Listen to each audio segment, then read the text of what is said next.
चलनी इसमें कितना होता है एक सीजन बड़ी मुश्किल उसके बाद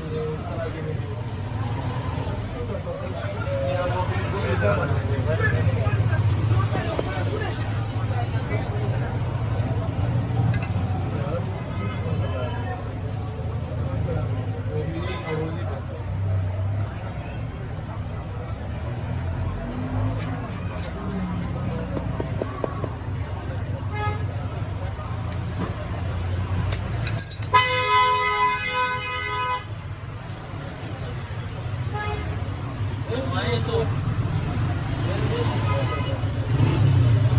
अगर करवाए उसने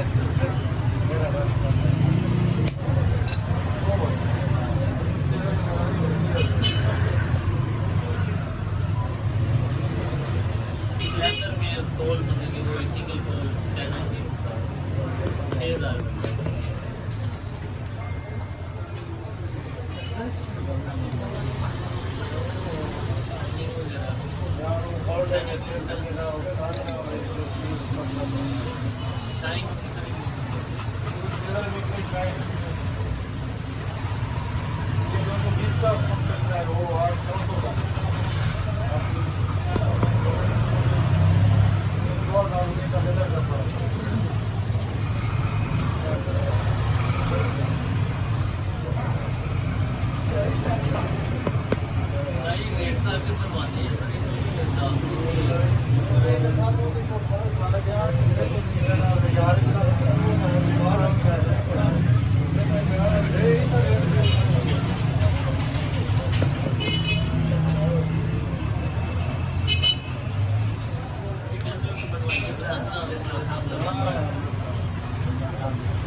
Gracias.